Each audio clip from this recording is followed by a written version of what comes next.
the Secret Service actually works. Fern. A shooter is taking aim at the President of the United States. For the Secret Service, it's their worst-case scenario, the nightmare they've trained for years. In the next few seconds, each branch of the Secret Service springs into action. The protective detail, the counter-assault team, the airspace security branch, the counter-snipers, and the emergency response team. What happens next will decide the course of history. So the Secret Service is only for the president, right? So, like, Charlie Corky didn't get... I don't know why I say Corky. Sorry. If the Secret Service succeeds, today will be forgotten But he didn't soon get enough. this? Keeping the Okay. president alive is just business as usual. The job the agency has successfully They did not do a good job in a certain president. done every day since the death of JFK. But if they fail, it will rock the nation to its very core and threaten the stability of America's democracy. Oh my god, I remember I was watching a JFK documentary and stuff like that on stream, and I said the craziest fucking shit ever. But I don't remember exactly what I said, but I remember chat like oh my god, I remember what I said. I was watching a documentary about a fern thingy about the JFK, and then I literally said, guys, why don't they just do it again? But I didn't say what I meant. Yeah, what I meant was like, why didn't they just reenact it so they could see exactly where the guy was instead of like just, you know. This is the moment Oh that my determines God. everything. When instinct, training, and sacrifice have to come together. Or else. Who are the people protecting the president? How do they prepare for the unthinkable? Yeah, but how will we know that they're not spies? How does the Secret Service actually work?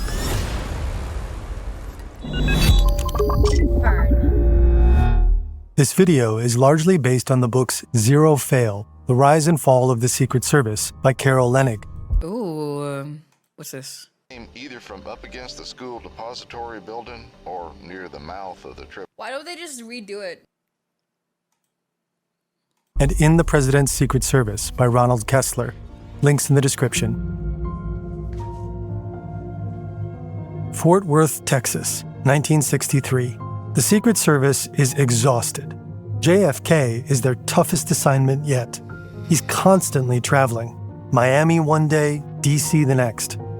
His predecessors were older and spent most of their days working inside the White House, where the president is considered to be the safest. But JFK loves to travel the world and attend to his many adoring fans. Ich bin ein Berliner. And He spoke German? has a taste for danger. Sneaking past his agents to swim in open water, where he's swarmed by dozens of other swimmers. Throwing himself into crowds. Letting all kinds of unvetted guests into his room, night after night. Keeping up with JFK is more than a full-time job. It's a blur of double shifts and all-nighters. So tonight, a few agents I mean, if you just hire enough people, there is not gonna be an all-nighter. are blowing off some steam. They heard about a famously shady nightclub called The Cellar, where Texan beatniks rubbed shoulders with off-duty cops, often resulting in brawls. It's illegal to serve alcohol past midnight, but The Cellar is one place you're sure to get a stiff drink at any hour. And the agents stay way past midnight, one as late as 5 a.m. 4 of them are assigned to protect Kennedy the next morning. Are you fucking serious? Dude, drinking just before you have to fucking make sure that the president of the United States is safe?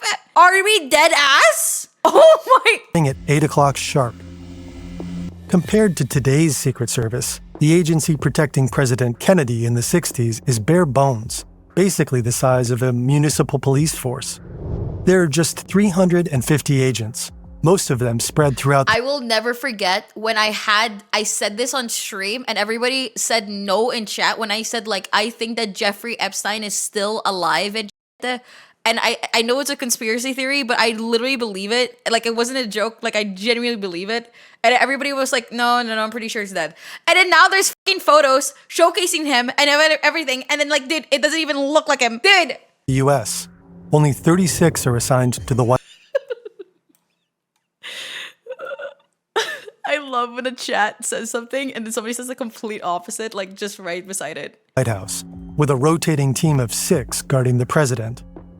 Keeping the agency lean is partly due to an American aversion to treating its presidents like kings, going The problem now is that Jeffrey Epstein is such a technical meme in the AI whatever thingy, is that if you actually genuinely see a photo of him now, you would not actually know whether or not he's actually there or if it's an AI video. back to the Founding Fathers. People felt that the Secret Service shouldn't be anything like a royal guard. Until that cool November morning in Dallas. JFK likes to be seen. For this trip through Dallas, he's insisted on riding around in a convertible. And though the Secret Service doesn't like it, he also insists that his usual bodyguards ride in separate cars. He wants to appear accessible to the people. Thousands are waiting to greet him in downtown Dallas. At 1:25, the motorcade... Guys, do you believe that it was genuinely the people or like somebody, like a genuine commenter to shoot him? Or do you think it was CIA? moves into the downtown area. JFK and Jackie smile and wave as their limousine inches through Dallas at just 11 miles an hour. It's following a route that Dallas newspapers published in advance. None of the buildings on the route have been inspected. None of the buildings has been okay, bro. This is Clint Hill, the agent assigned to protect Jackie Kennedy. Normally, he's stuck to her like a shadow, but today he's following JFK's orders to give the couple a little space. Of the agents who went to the cellar last night, Hill was the first to leave at 2:45 a.m. Oh my god! Today, he's also the first agent on duty to recognize this sound for what it is. An attempt on the president's life. This is Bill Greer, the agent driving Kennedy's limo. He's not trained in evasive driving. He slows down, waiting. He slowed down! I don't remember this! He slowed down! Dude! For instructions on what to do next. Another shot is fired. Clint rushes out of the car. He runs to the limousine, hoping to be at the president's side before worse can happen. But he's too late. Dude! He slowed down! Oh my fucking god! Clint throws himself on the trunk of the car, only to find a gruesome aftermath. Within 6 seconds of the first shot, President Kennedy is dead. If I had reacted just a little bit quicker, I could have, I guess. And I'll live with that to my grave.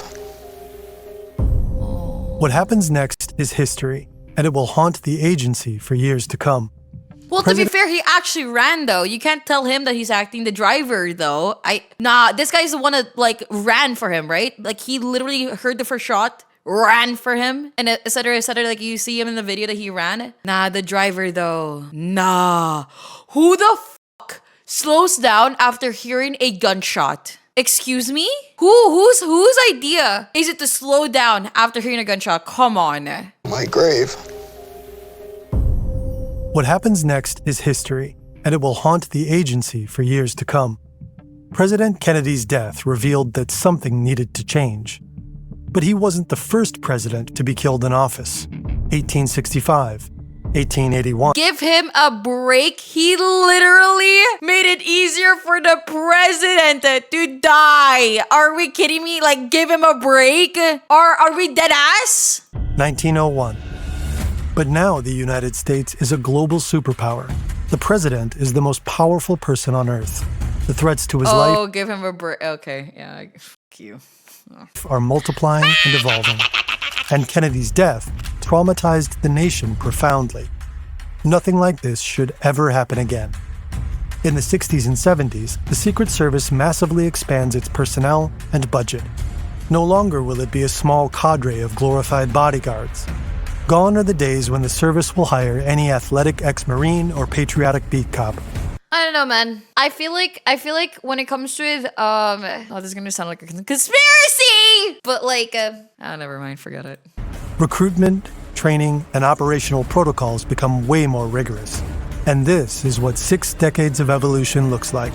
Have you ever seen the video of the assassination? Yeah, I did, but I didn't know that he slowed down. That's like the one thing I just didn't know.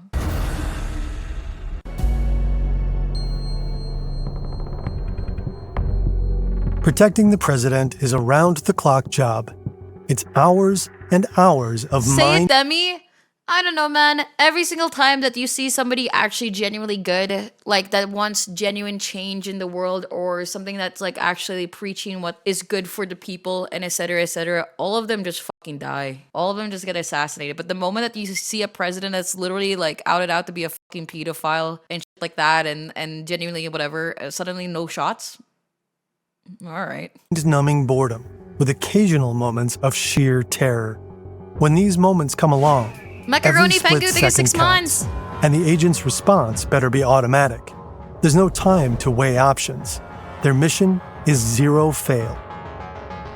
The Secret Service calls any would-be assassin a jackal, according to journalist Ronald Kessler. Jackals tend to strike outside of the White House. A president is most vulnerable when arriving at or leaving an event, so the agents are currently on high alert. At least 10 days before any external event, agents head to the destination. Some high-profile events, like the president's inauguration, take up to a year and a half. God, the way that Trump talks is so funny to me. It's like actually the most recognizable thing. Like you could draw him just like literally pixels, like 6 pixels on the screen, and I could understand it's Donald Trump. That's because the Secret Service isn't just about making sure a bullet doesn't hit the president. It's about making sure it never enters the event to begin with. Agents are sent in advance to assess the number of metal detectors needed, scrutinize all access points, and prepare explosive detection. Mainly, they're thinking of the ways a jackal could sabotage the event. Could he cut the lights to create chaos? Could he access the air conditioning? Obama wasn't shot at. Oh, wait. Okay, wait. I don't remember this, but wasn't Obama really like genuinely wanting always to do war, or am I crazy? I don't remember him being amazing for America. I don't remember. Was he not like, or am I mixing it up with somebody else? I think I am mixing him up with somebody else. No, you're right, actually. No, you're not right. Mixing it up with Bush. Oh, yeah. My units to introduce poison gas? Could he sneak in through a forgotten basement staircase? Right. The bulk of Secret Service work is meticulous, Obama was detail-oriented Osama bin Laden? Oh, yeah. preparation, making sure they're ready for days like this. These special agents are the protective... Yo, dude, I'm watching so much fucking political videos on stream that slowly, I swear to God, that I'm 100% gonna know more about the political states of presidency and whatever of America than my own fucking country, dude. Detail. Probably what you think of first when you hear the name Secret Service.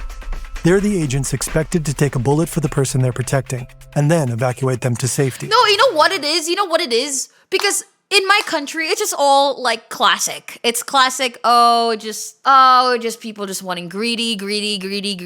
Just the classic, like not doing it, like whatever classic corruption. It's just corruption, okay? But in America, I swear to God, your politics are so crazy that it's sometimes super like now all you need to do like, is watch some gender something. identity videos and you will be a full-on political streamer. No, I don't think I don't take myself as a political streamer. I just like reacting, and politics are super fun to react to. But they're just the tip of the iceberg.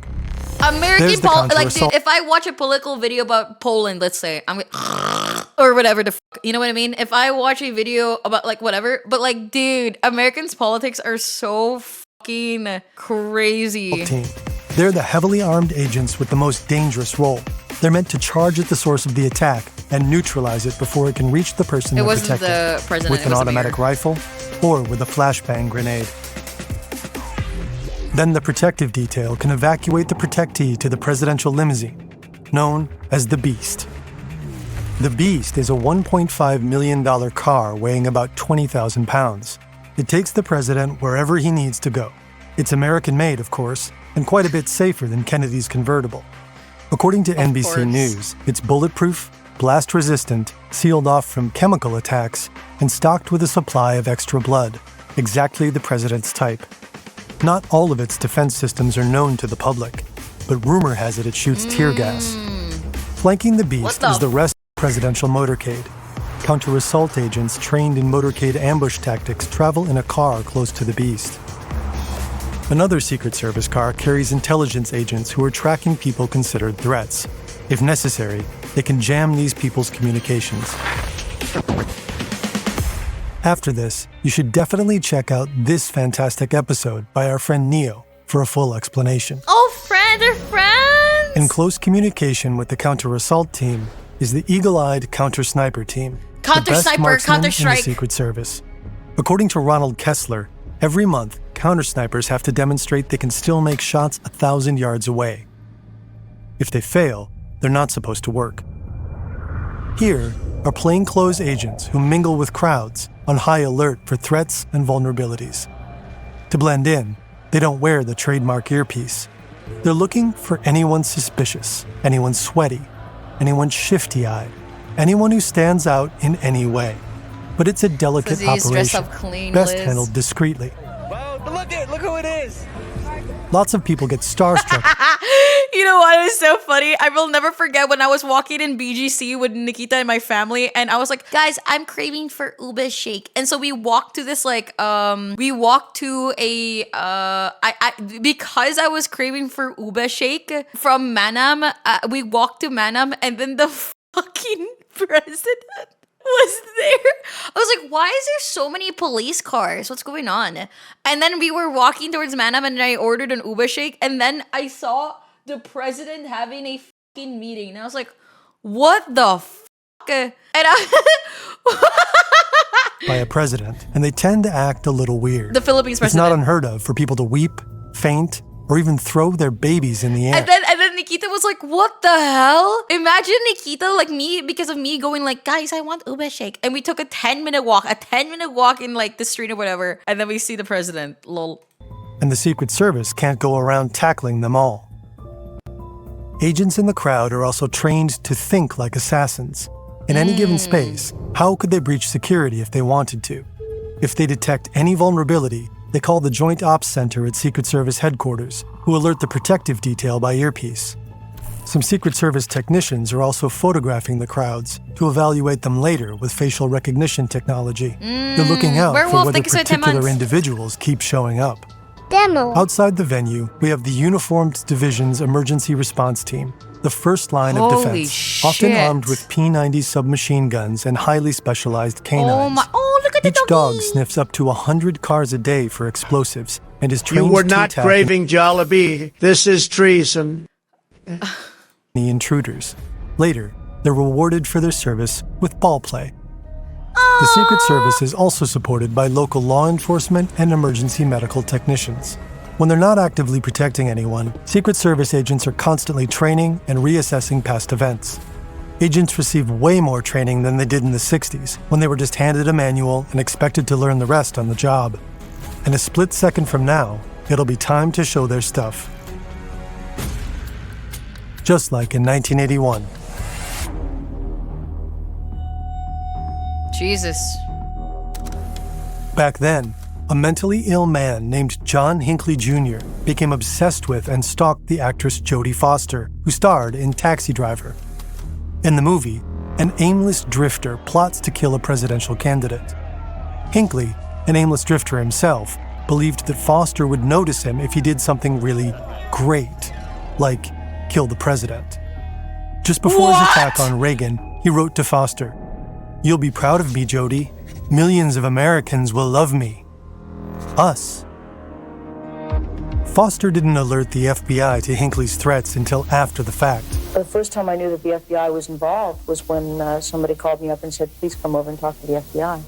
But he was already on their radar. About 6 months before he attacked Reagan, Hinckley had been arrested for attempting to board a plane with 3 pistols. The plane was in What the the same city where then President Jimmy Carter just so happened to be. Now, What the Hinckley is hell? outside a hotel in D.C., crouched in combat position. If indeed he had wanted to kill Carter, he wasn't able to get him. But Reagan will do. Reagan is just 6 feet from his armored car when Hinckley fires his rounds. Agent Tim McCarthy doesn't even stop to think. Instinct propels him to cover and evacuate. He Holy fuck. I can't imagine somebody's instinct is to like genuinely like block first than it is to hide. I would never, I don't think I would ever like be able to like switch that up in my brain. That training did him, holy fuck, dude. hurls himself in front of the president. 2 others nearby have already been shot. Hinckley's third bullet hits McCarthy squarely in the torso. 1 bullet ricochets off the bulletproof limousine and strikes Reagan in the left armpit. Unluckily for him, Hinckley has used Devastator bullets, designed to explode on impact and cause maximum damage. The president starts losing blood quickly. What? All this happens in 2 seconds, and the seconds after that counted even more. If Reagan had arrived at the hospital just a few minutes later, he might not have made it. Meanwhile, Jesus. the agents pounced on Hinckley. They could have left that to local police and traveled behind Reagan to continue offering him protection. Their thinking was that they didn't know whether Hinckley was acting alone. Yeah, But that's after the this biggest problem, isn't it? You event, just don't know. according to Kessler, a new policy was established. Secret Service agents always stick to the president.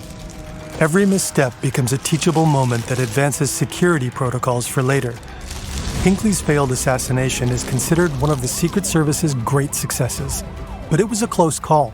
A man with a gun was able to get I don't know, man. That was such a, yeah, that was so close. Jesus just Christ. 4.5 meters from the president and very nearly kill him.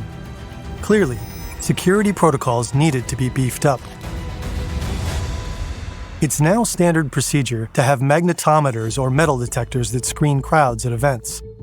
Beyond that, the Secret Service found they needed way better intelligence. 6 months before the assassination attempt, Hinckley was arrested trying to board a plane with 3 handguns, information known to the FBI. But under DOJ guidelines, the arrest was deemed too minor and never relayed 3 handguns is minor?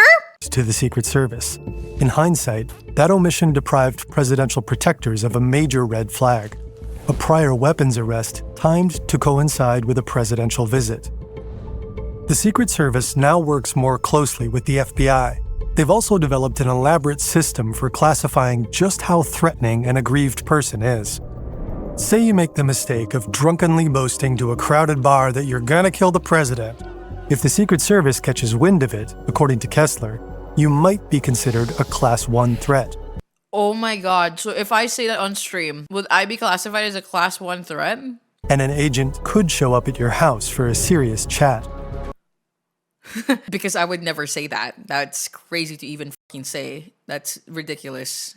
But unless you have prior military training, a documented history of mental illness, or a concrete reason for the service to believe you might try to carry out your plans, you won't be bumped up to Class 2 or 3. Class 3 threats are considered the most dangerous, those with a serious intent to kill and the ability to do so. They're monitored very closely.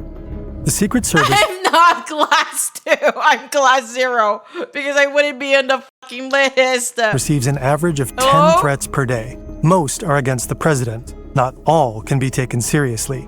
Many threats are mailed directly to the White House. Would-be assassins seem to think that the president will read their letter personally, and they want to be heard. A letter can give the Secret Service's forensic division a lot to work with. DNA, fingerprints, and ink samples they can compare with the ones in their international ink library. Since the early 80s, profilers have interviewed and studied assassins like Hinckley and Sirhan, who killed Robert Kennedy.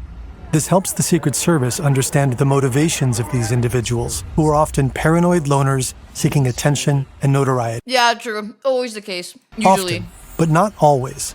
Usually. The first bullet narrowly misses the president. A counter-sniper tries to take the assassin out, but he's already vanished into the chaos. The protective detail pounces on the president.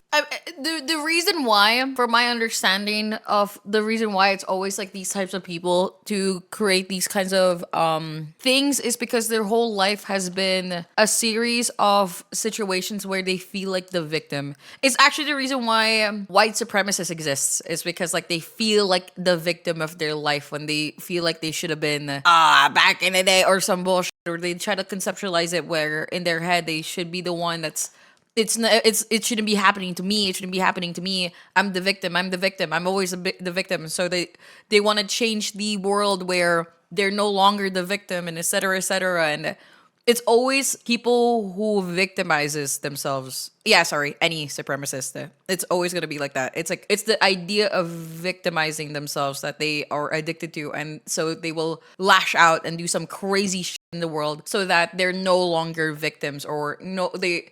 Now you'll see me. Now you'll see me. Like, you know, that kind of like ideology. It's like, now you'll fucking see me. And then, yeah, no. And then, boom. Forming a human wall. Another shot is fired, this time from the crowd. I will show you how great I really am. Is that gun made of white plastic? A bullet grazes the shoulder of an agent in the detail. The counter-assault team heads Class 2 behavior. Okay. straight for the line of fire. Meanwhile, the remaining detail escorts the president off the podium, hoping they reach the beast in time, and that the real threat isn't overhead. The threat that the service has braced itself for since the morning of September 11, 2001. Oh. President George W. Bush is in Florida for the morning. He's joined a second grade class for their reading lesson. He'll be back in the White House by lunchtime. The event has been publicized for a week. It's a feel-good photo op to celebrate Bush's commitment to education. The Secret Service is well aware that the world can see exactly where the president is. When the first plane hits the World Trade Center, an agent in Bush's security detail receives intelligence.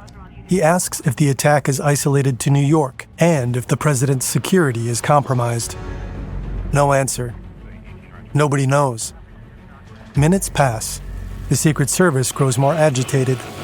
Both Twin Towers now are on fire. Now, this was the second plane hits, and Bush is informed that America is under attack. See on page 153. Oh my god, the fucking picture! Oh, dude! The age-old tension between the White House and the Secret Service has reached a fever pitch. One team's job is to project a competent image of the president, which requires the president to engage with citizens. The other team's job is to keep the president safe. The less he's seen in public, the easier that is to do. Nobody knows what to do. The Secret Service wants Bush out, now. But the White House press secretary doesn't want to scare the children or the public Oh my god. watching. So Bush stays put for Oh my god! 7 excruciating minutes. Good job. Go on. Guys, you know they could have just said like, oh, sorry, but the president needs to go. Like, literally. Are we serious? Can you imagine being one of those kids right now that you saw the president being informed that the fucking second like plane hit or some bullshit? Can you imagine being one of those kids? Jesus. The chaotic aftermath of that morning revealed more holes in the Secret They wouldn't know. They would know in the future. Service's coverage. For one thing, not all important agents were briefed on how to adequately protect their assignments in case of a national emergency. There wasn't a system for getting them to military-controlled shelters, nor were the agents granted the power to do so. Instead, they were treated like mere bodyguards, elite ones, but still.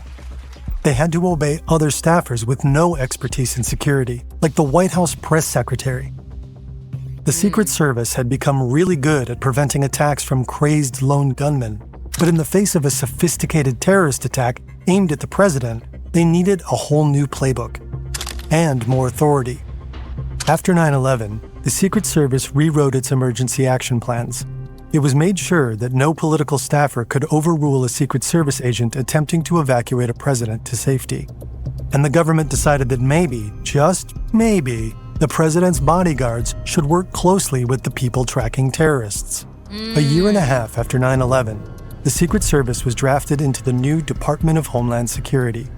The protection mission was now understood as a form of counterterrorism. Shortly after the attack, the Secret Service established a new unit, the Airspace Security Branch. Can you imagine if I chose to like tweet a random date just out of nowhere and then somebody like dies during that date, like a president or some shit? Do you think I would be in the list if I did that? Responsible for monitoring and controlling the airspace of the president's current location. Will today be the day they have Didn't Schlatt do that? Yeah, didn't Schlatt do that? down a rogue drone? I am not on a list. I am a 158C. Is that the reason why I got randomly searched in fucking in that one country? Dude. But the sky remains calm. The president makes it into the beast. I got randomly searched and I said, be careful, it might explode with a hand gesture that went like this. Be careful, it might explode. And that's when he starts exhibiting strange symptoms. Tiny pupils, profuse sweating, wheezing, and convulsions. The nerve agent Novichok is a swift and brutal killer. It can take a victim down in less than 2 minutes. To kill or incapacitate a victim, a nerve agent needs to penetrate the skin or be ingested or inhaled, meaning that only someone in very close contact with the president could have administered it. Is there a third assassin among them? Among Us. The Secret Service will deal with the holes in their security later. Now, the focus is on saving the president. That's where the Hazardous Agent Mitigation and Medical Emergency Response Team comes into play, also known as HAMMER. Today, HAMMER agents will save the president's life.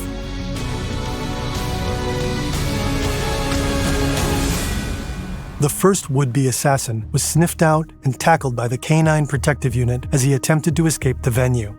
He's now in jail, awaiting trial. The second assassin, with the 3D printed gun, was shot by the counter-assault team. He died on the spot. Oh. And the third, the guy in the Secret Service itself, a career agent who rose through the ranks to the president's personal security detail. Turns out he's a sleeper agent, sent by a foreign... Oh my god, I literally said that. I was like, dude, what's stopping a spy from infiltrating the thingy? Oh my... I'm her. Nation. It isn't yet clear which. And they don't know how he infiltrated the service. Recently, the agency has been strained, struggling to fill key positions. Dude, this released 30 minutes ago, dude. Dude, I was live during when I watched it. Could there have been a lapse in their vetting process? They'll be sure to interrogate him intensively to find out. Our story may be an unlikely scenario, but it's just one of many possibilities that the Secret Service prepares for every day. Threats to the president have only expanded in recent years, so the service is now trained to deal with previously unheard-of attacks. The war on terror gave the Secret Service more power than ever. More budget, more reach, more respect, but also more responsibilities that stretched them beyond their capacities. Internally, the machinery started to rust. I just can't imagine yourself.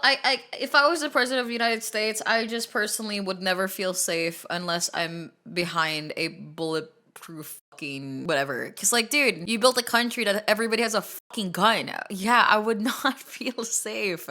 I don't know, man. Anybody, like, guns can be so small. It can be so easy just to, like, bring out a gun if you really, really wanted to. Bush and Obama years saw waves of scandals that undermined the agency's reputation and their motto, worthy of trust and confidence.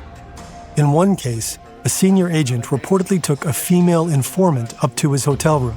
She died that night from a... But what about a knife? The problem with a knife is that you'll never be able to be close to the president enough to be able to stab him and do fatal damage. And even if you were able to go close enough, I don't think you would be able to kill him with a knife. Drug overdose. He was later promoted. Other agents were caught stealing federal funds, having sex with minors, drunk driving on White House grounds, becoming embroiled in prostitution scandals, engaging in racist hazing of black agents, brawling in bars.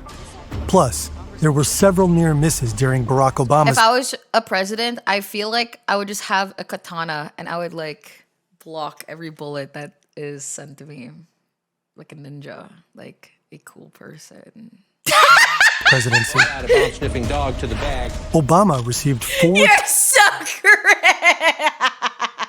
times as many threats as previous presidents, largely motivated Okay, now take me out of the class too, please. See you notice how I'm joking. by racism. Some commentators have said it's a miracle he's still alive. In the service, morale is often low and turnover Class 3. Okay, can you not put me higher? is usually high. It's not easy to find qualified replacement agents. Not just anyone is willing to take a bullet for $48K a year. Plus, the job requires agents to travel constantly, move frequently, and work huge amounts of unpaid overtime. It's common for agents to quit and find better pay and job conditions at other federal agencies or start their own security Double it firms. too. Still, since JFK, the Secret Service done its W. job. No dead presidents since 1963. But there was one particularly close call. Really see something that said, take a Happy look what birthday, happened. Darka. In Butler, Pennsylvania, in 2024, Donald Trump was nearly God, everybody like responding to that so fucking slow. in Butler, Pennsylvania, in Like, it is just so slow. The only reason why I don't think that this is fake is because 2 people actually died. And that made me really sad. Even if, like, whatever. I genuinely thought that this... I remember when I was reacting to this when it happened and I said fake, but then somebody said like, oh, dude, 2 people died though. And I was like, oh. 2024, Donald Trump was nearly assassinated as he was campaigning for his second presidency.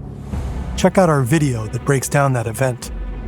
People still wonder, how could an assassin get to an unguarded roof with a clear line of I sight? just don't understand this part. I will never understand this part. Like, we're talking about like how we're so much better when it comes with security and whatever. And this guy was able just to lay down with a fucking gun and whatever. Come on. To Trump. It's widely considered a major failure of the Secret Service. Sir, this Yeah, could like have been what? our Texas school book depository. Hi, I honey. have lost sleep over that for the last 17 days, Then just like you fire have. somebody to and I will hold them tell you, accountable. Senator, 6 True. agents were suspended, and the director stepped down. Just 2 months later, another attempted assassination of Trump rattled the service, and it's possible there have been many more incidents of nearly successful assassinations throughout U.S. history. We just didn't hear about them. Maybe that's the real secret of the service. All the times history almost changed, then didn't. TBH, you think they have more morals than to kill 2 There's a randoms big just to cement the fact it was real? I don't know, dude. I just feel... I don't know, man.